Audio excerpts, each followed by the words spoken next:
ಗ್ರಾಮದ ಒಂದು ಸಣ್ಣ ಮನೆ. ಅಲ್ಲಿ ಬಡ ಕುಟುಂಬದಲ್ಲಿ ಹುಟ್ಟಿದ್ದ ಹುಡುಗ ರಾಹುಲ್. ತಂದೆ ಕೂಲಿ ಕೆಲಸ, ತಾಯಿ ಮನೆಯವರಿಗೆ ಊಟ ಮಾಡಿಸುವ ಕೆಲಸ. ದಿನವೂ ಹಣದ ಕಷ್ಟ, ಆದರೆ ಕನಸು ಮಾತ್ರ ದೊಡ್ಡದು. ಒಂದು ದಿನ ನಾನು ದೊಡ್ಡ ವ್ಯಕ್ತಿ ಆಗಬೇಕು ಅನ್ನೋದು ರಾಹುಲ್. ಬೆಳಿಗ್ಗೆ ಶಾಲೆಗೆ ಹೋಗುವಾಗ ಮೊದಲು ಪತ್ರಿಕೆ ಹಂಚುತ್ತಾನೆ, ಸಂಜೆ ಹಾಲು ಪ್ಯಾಕೆಟ್ ಕೊಡುತ್ತಾನೆ. ಬಟ್ಟೆ ಅಲಿಯೋದು, ಆದರೂ ಮನಸ್ಸು ಬಲಿಷ್ಠ. ತರಗತಿಯಲ್ಲಿ ಯಾವಾಗಲೂ ಟಾಪರ್, ಏಕೆಂದರೆ ಅವನಿಗೆ ಗೊತ್ತು, ಜ್ಞಾನವೇ ಬಡತನದ ವಿರುದ್ಧದ ಶಸ್ತ್ರ. ಮಕ್ಕಳು ಹೊಸ ಆಟಿಕೆ ಆಡುತ್ತಿದ್ದಾಗ ರಾಹುಲ್ ಪುಸ್ತಕ ಓದುತ್ತಿದ್ದ. ಮಳೆ ಬಂದರೂ ಹಾದಿ ಕಳೆಯೋದರೂ ಶಾಲೆಗೆ ಹೋಗುತ್ತಿದ್ದ.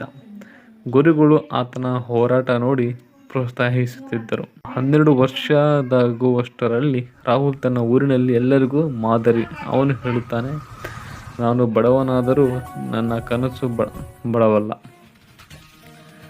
ಯಾರಾದರೂ ಬಡತನದಿಂದ ಬಂದರೂ ಮನಸ್ಸು ಬಲವಾದರೆ ಯಶಸ್ಸು ಸಿಗುತ್ತದೆ.